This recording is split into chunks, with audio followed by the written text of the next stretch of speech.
Amables televidentes, la entrevista estelar de Propuesta Semanal nos honra con su participación. En este programa el licenciado Rafael Pérez Modesto. Él es gerente general del Consejo Nacional de la Seguridad Social, pero además es un importante dirigente político, miembro del Comité Central del Partido de la Liberación Dominicana, historiador y más que nada amigo y compañero mío. Yo creo que eso vale más que es verdad todo. que sí. Encantado, Rafael, de tener un programa. A ambos, estoy entre familia. Sí. Y la ventaja de Pérez Modesto es que con él vamos a hablar de la seguridad social, pero vamos a hablar de política. También. Vamos a hablar de la primera parte. Como la única persona que yo mezclo las dos cosas contigo, porque no me atrevo a decirte que no. Exactamente. Yo creo que valdría la pena comenzar para que el país tenga una idea ya de lo que significa hoy en día la seguridad social en términos del número de afiliados, en términos de la composición de los afiliados y qué significa, por ejemplo, las pensiones. Pero vamos a comenzar, ya ¿qué población cubre la seguridad social? Bueno, la población, este programa tiene la virtud y la ventaja de que encontrándome yo en condiciones, siempre en el manejo, conociendo las características de ustedes, ella como economista, tú como economista, como hombre bancario que maneja los aspectos me encantan los supraeconómicos y además ingeniero, te gustan las estadísticas. Entonces yo siempre traigo, no me llevo de la mente, traigo los números porque ver vale más que creer. Claro. Y hasta Santo Tomás lo hizo. Bueno, pues la seguridad social, yo te repito, es uno de los aportes importantes que ha tenido el país, que no siempre he valorado con la justicia que se merece, que tiene retos, que tiene dificultades, que tenemos muchas cosas en que avanzar, pero el avance gradual que ha alcanzado es tan significativo que yo te puedo responder precisamente tu pregunta con lo siguiente. Nosotros arrancamos con un 0.7% de la población. Es decir, fue cuando subió el PLD al gobierno. No, exactamente. En el año 2004 había menos de 1 millón de habitantes que era cubierto por la seguridad social. Y hoy, en noviembre, porque todavía no tengo los datos compilados de diciembre plenamente, a plenitud, porque en eso yo soy celoso, nosotros podemos exhibirte la cifra de 7.500.000 dominicanos. Ya casi la población dominicana. Bueno, faltarían es un 75% de la población. Pero eso es un avance extraordinario. Vamos a mostrar el gráfico número 1, señor director, que muestra el crecimiento sostenido de miren cómo ahí se ve. Exacto. Cómo ha ido de cero prácticamente, cómo ha crecido a lo eso largo de los gobiernos del PLD. Exactamente. Entonces, si tú analizas esa composición y el público que lo está viendo, estamos hablando de que de 0.7 terminamos en un 74%, es decir, 7.520.000 habitantes de la República Dominicana. Eso es un logro importante. Están incluidos, porque una de las metas y una de las cualidades de la seguridad social es su carácter universal. Ese es un principio rey. Entonces nosotros, en América Latina no hay nadie que tenga un 100%. Y quizá muchos países. Estados Unidos, poniéndolo como ejemplo, Estados Unidos no tiene el nivel de amplitud que tiene. Hay millones de norteamericanos que no tienen y que son maltratados y que no tienen reivindicaciones como la nuestra. Para ponerte, no es una petulancia, es que justamente la seguridad social se ha ido calificando a sí mismo y nos faltan muchas cosas por lograr.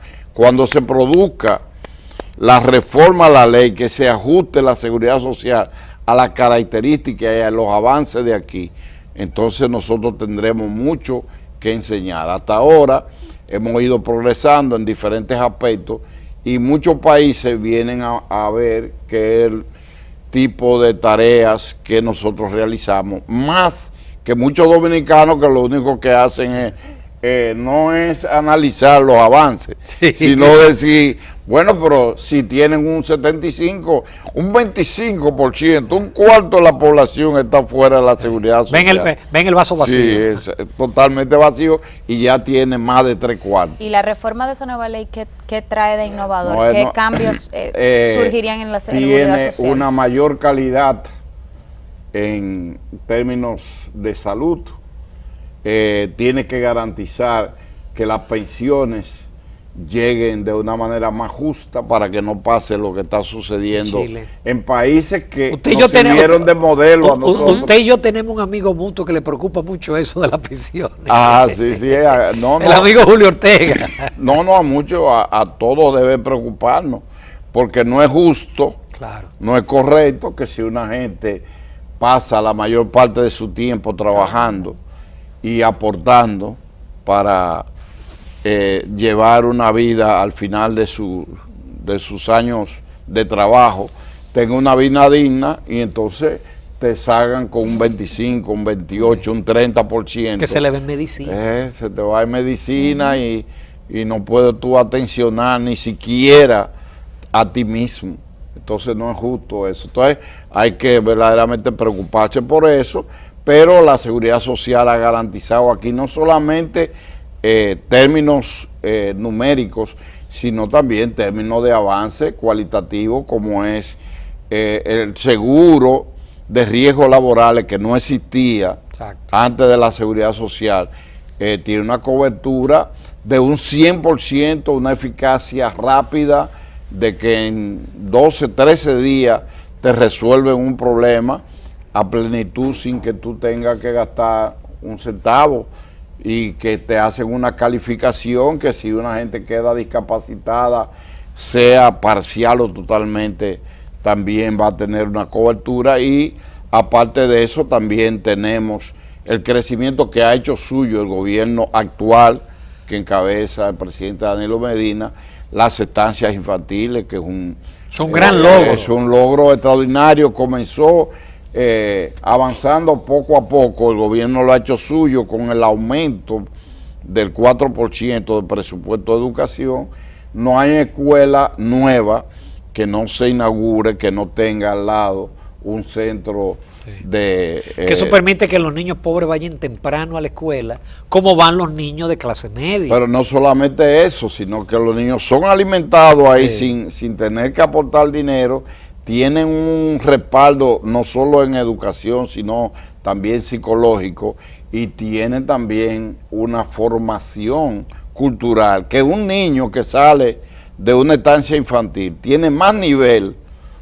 Ramón, yo no soy exagerado, tú sabes que yo no soy una gente que vive en las nubes. Tiene más nivel que el que esté en un colegio, incluso a veces bilingüe, de la República Dominicana, que es para gente de clase media, de clase alta. Pero además, el avance que significa que antes el muchacho que iba a la escuela pública iba a los 6 años, o a los 5. Y esos son de los 45 días hasta los 5 años, y salen de ahí no solamente que saben leer y escribir, sino que tienen otras manifestaciones. Te digo que están superior a cualquier colegio que vienen al pueblo, que hay colegios que lo ponen en párvulo, ¿no? De primer año, de un año en adelante. Pues Rafa, pero antes porque yo quiero entrar ahorita en la ley con más detalle, pero yo quería culminar la parte de la cifra. Entonces, por ejemplo, de esos, ¿qué parte es contributivo? En el caso de la salud. Sí, ¿Y qué parte es subsidiado? Si el contributivo es el empleado que aporta y el subsidiado es el gobierno. Exactamente. La cifra exacta a noviembre, a 30 de noviembre de 2017. Sí, ese es el cuadro número 12, señor director, la figura número 12. Exactamente en noviembre, porque en diciembre tiene que haber subido algo más. 4.970.603 dominicanos que están en el contributivo. Eso implica no solamente los trabajadores, porque son menos, sino también sus familiares, porque el sistema lo prevé. Y en el subsidiado está en 4.203.923, que eso verdaderamente... ese es el gobierno que aporta. Exactamente. Y entonces pero se supone que lo ideal, lo que buscaría una seguridad social ideal sea que el subsidiado sea muchísimo menor que el contributivo, porque el peso que tendría el gobierno en ese caso sería muy fuerte. El peso que lleva el gobierno está en pesos y centavos ahí. Digo, el peso en cuanto a lo que el carácter de la sociedad nuestra se llevaría un tiempo largo y entonces no puede frenarse. El gobierno es el garante de que funcione la seguridad social y como tal entonces a esa gente desprotegida, vulnerable, que no tienen trabajo, que están discapacitados, entonces tiene que cubrirle y el régimen subsidiado cubre en las mismas condiciones que el contributivo. No, uno cuando habla con la gente del pueblo que tiene esa tarjeta, oíme, se sienten porque ya esa gente se puede hacer una sonografía, una tomografía, esa gente pueden... ¿Y hacia dónde marcha la salud en la República Dominicana hoy en día? Un hospital de hoy y un hospital de mañana, cuando digo mañana estoy hablando de este año. Claro, exacto, los 57 hospitales remodelados. Los 57 hospitales más los autónomos. Entre esos te tengo que citar los ya conocidos, el profesor Juan Bosch, traumático y ortopédico, Secanó, en la Plaza de la Salud, que es autónoma, pero recibe a los subsidiados también, recibe... hospitales del primer mundo. Que es manejado por el Estado a través de SENASA, el Seguro Nacional de Salud, SENASA. Entonces, que yo digo que es la mejor ARS del país. Yo también lo digo antes de estar vinculado a esto, que no era una aspiración mía. Exacto, es la mejor ARS que hay en el país. Sí, te cubre lo que otros no cubren y no te ponen obstáculos para nada. No, tremenda labor. Incluso ahora mismo se contempla la necesidad de que se aumente, porque tú sabes cuánto se le aporta por cada de cápita, 6 pesos. ¿Cuánto se le aporta a las otras? 100 y pico de pesos. Hace maravilla. Sí, las otras... Chanel Rosa Chupani hace maravilla. No, el gobierno que lo sostiene y él lo administra. Y él le ha dado un impulso a eso. Porque anteriormente estaba la doctora Altagracia que lo hizo muy bien. Que lo hizo muy bien. Finalmente, ¿por dónde andan los fondos de pensiones? Los fondos de pensiones, yo te di la cifra, están en un 15% del Producto Interno Bruto de la República Dominicana. Eso es importante. Tú manejas eso, sí, eso es mucho. Mejor que yo, pero ahí están las imágenes, lo están viendo la teleaudiencia de este programa.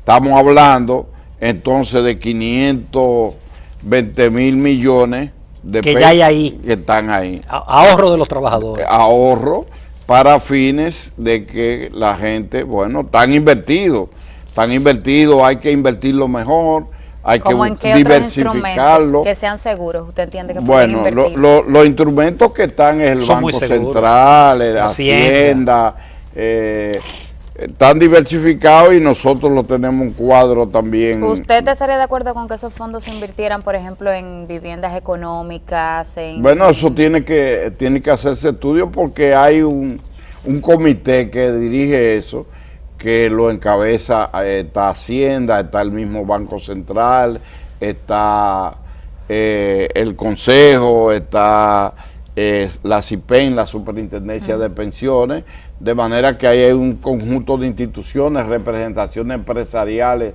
y laborales que son las que toman la decisión. Tienen que sopesarlo bien porque con eso no se juega. Donde están no se pierde un centavo.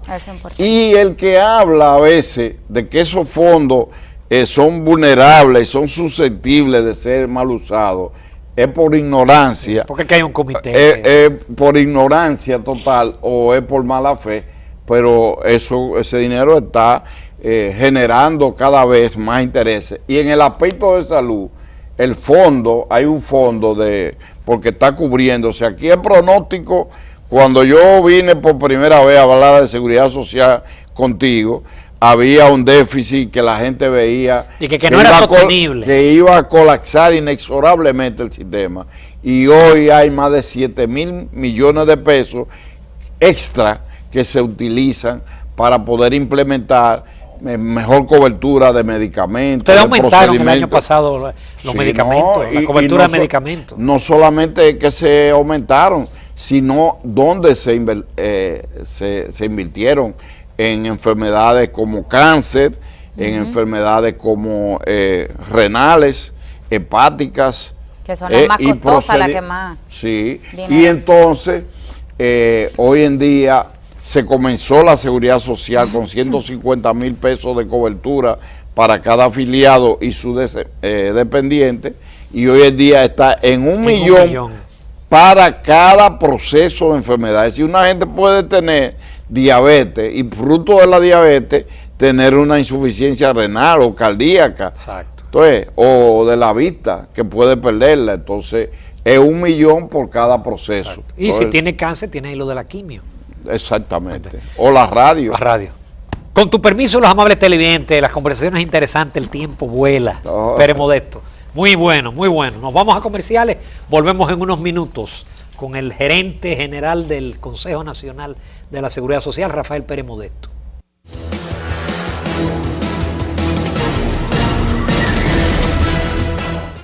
Amigos de Propuesta Semanal, continuamos conversando con el licenciado Rafael Pérez Modesto, gerente del Consejo Nacional de la Seguridad Social. Licenciado Pérez Modesto, vuelvo al tema de los fondos de pensiones. ¿Por qué? Porque es un tema que preocupa a muchos, porque muchos dicen que no lo ven factible que una persona se pensione luego de pasarse su vida trabajando a la edad que se va a pensionar para recibir un porcentaje muy bajo de lo que es su salario total y que realmente no es justo. ¿Cuál es su opinión? ¿En dónde cree usted que el sistema debe de mejorar, de hacer ajustes para que al final de la vida de todos los que estamos trabajando tengamos un retiro justo, que no se nos vaya solamente en medicamentos o en gastos generales? Bueno, yo veo 3 aspectos esenciales por el momento.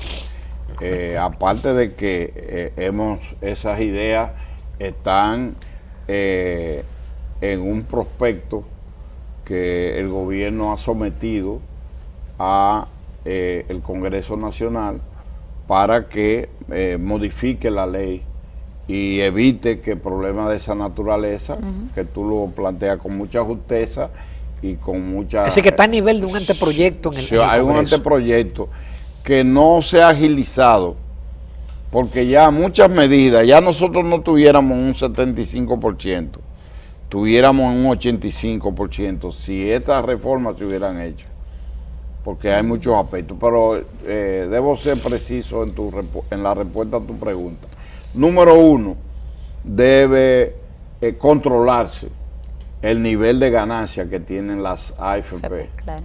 Tiene que regularse y tiene que ser el resultado. Ellos mismos aceptaron bajarlo de un 30% de beneficio al manejo administrativo, bajarlo a 25%, pero hay el planteamiento que sea un 15%. Claro que es mucho. ¿Tú entiendes? 25. Que hasta mucho es. Pero mi papel es de equilibrio, sí. Pero podríamos llegar a un 15%.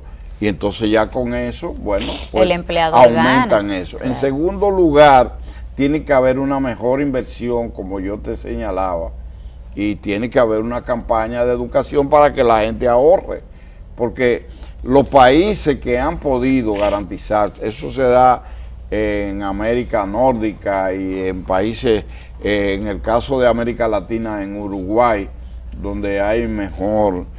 más justa repartición, se da cuando la gente hace conciencia de que la vida va transcurriendo y si tú no pones de tu parte, no basta que hayan planes específicos como este que el Estado garantiza, sino que también tú ahorres. Si tú quieres más, aporta más. Tú aportas más y entonces tú te vas a retirar porque tú tienes ahí reglas.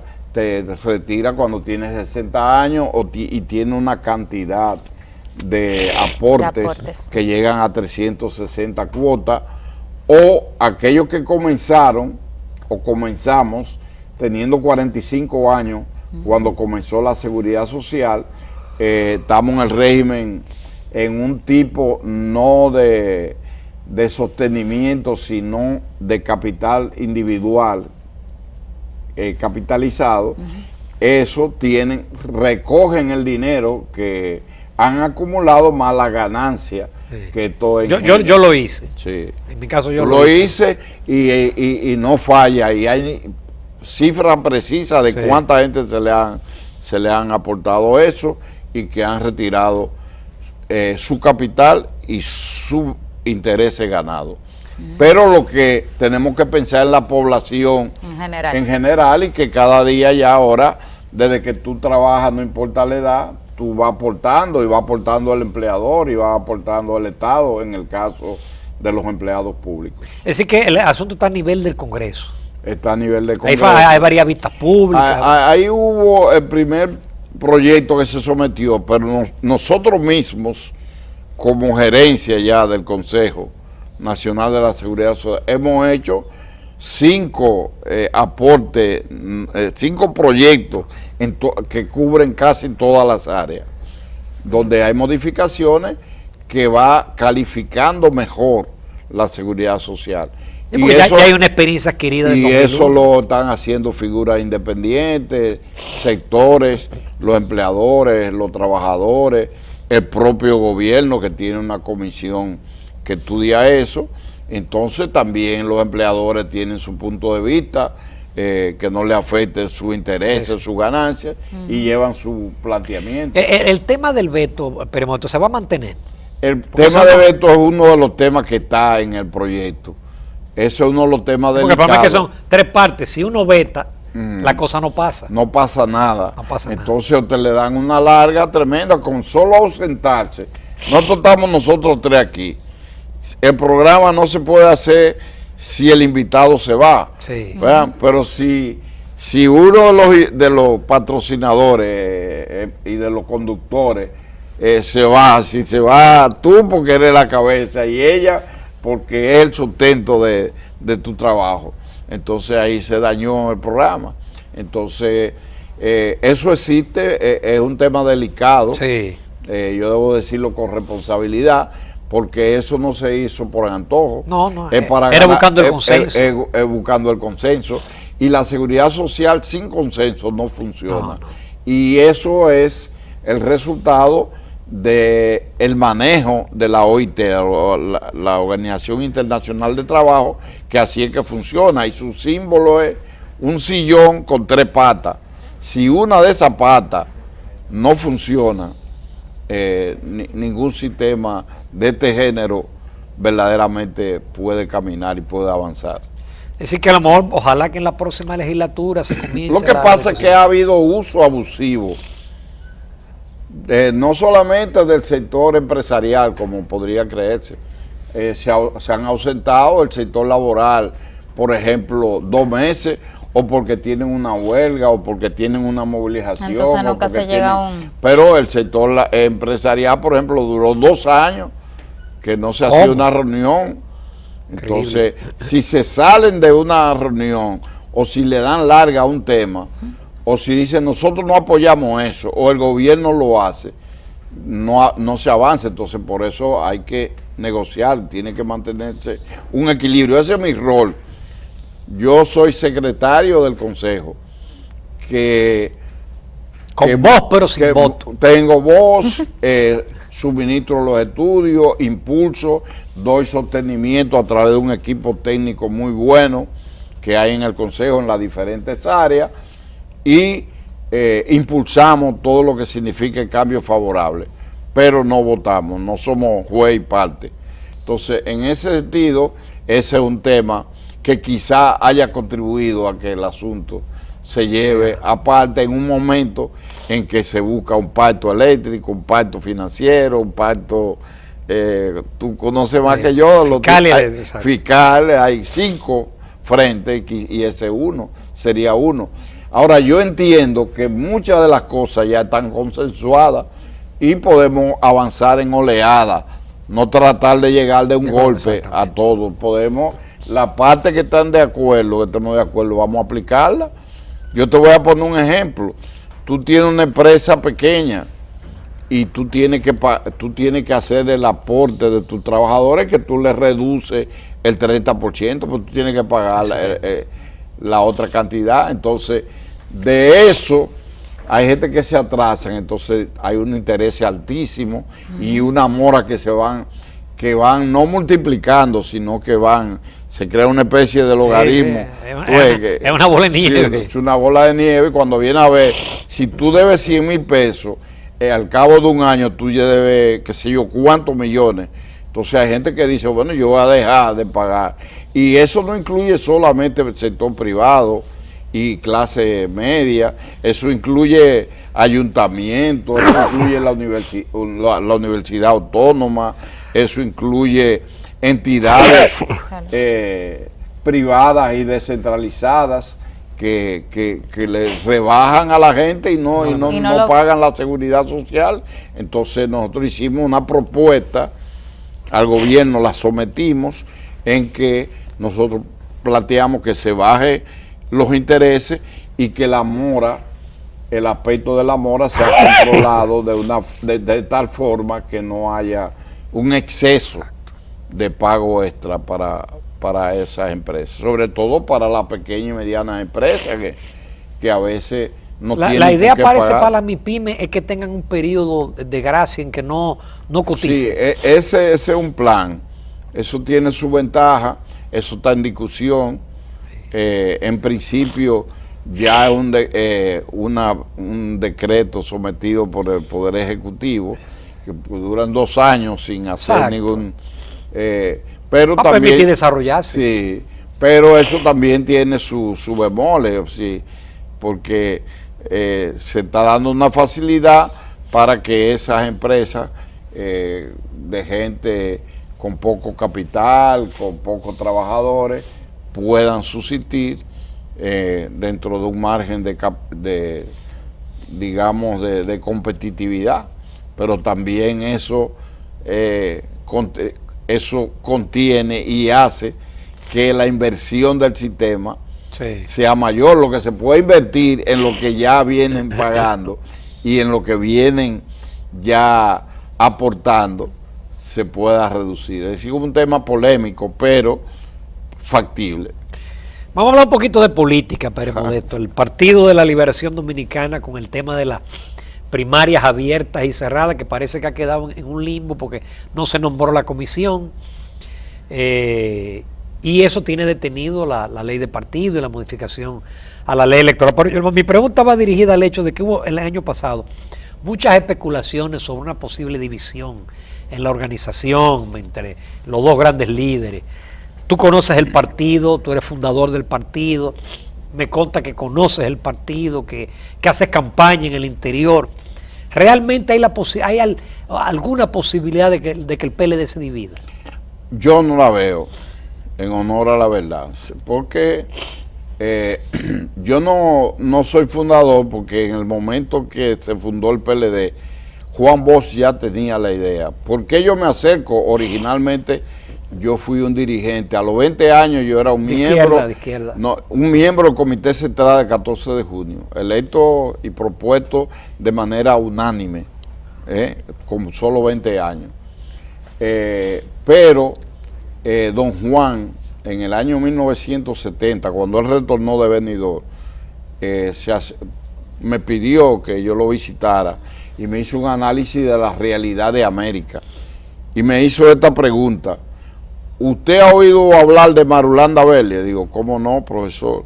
Ese Tiro Fijo. Sí, Tiro Fijo. Dice, bueno, pero Tiro Fijo en esa época tenía alrededor casi de 30 años en la montaña peleando. Dice, y no tiene salida, ni tiene posibilidad de... A él lo pueden matar, pero ese movimiento ya está enraizado en las selvas colombianas y está consolidado, pero no tiene posibilidad tampoco de triunfar, y eso pasa en Guatemala. Tuvo razón. Bueno, eso me conmovió a mí.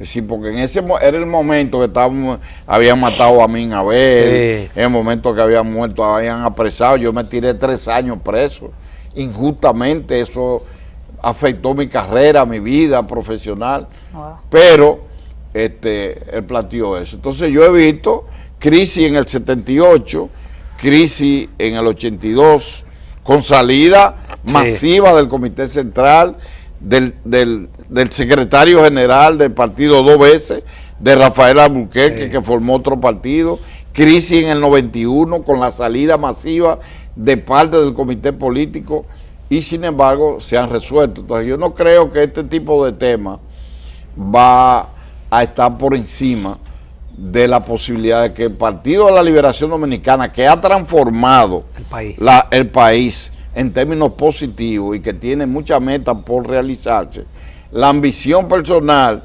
el interés personal esté por encima de ese proyecto que creó Juan Bosch y de esa necesidad de que la trayectoria que sigue el país se tuerza. Y con la agravante, Pérez Modesto, yo le agregaría que cada vez que la oposición llega al gobierno, desbarata el país. Bueno, hay que comenzar de -0. Sí, ya lo vivimos. Pérez Modesto, qué bueno, magnífica tu participación, como siempre, brillante en los dos enfoques. Te agradezco muchísimo que hayas sacado tiempo para estar con nosotros. Y contigo, él lo dijo que yo mezclo los dos temas. No, pero por eso nada más dejamos una surrapita al final. Muchas gracias, Pérez Modesto. Siempre. Nos vamos a comerciales, amables televidentes. Seguimos en Propuesta Semanal.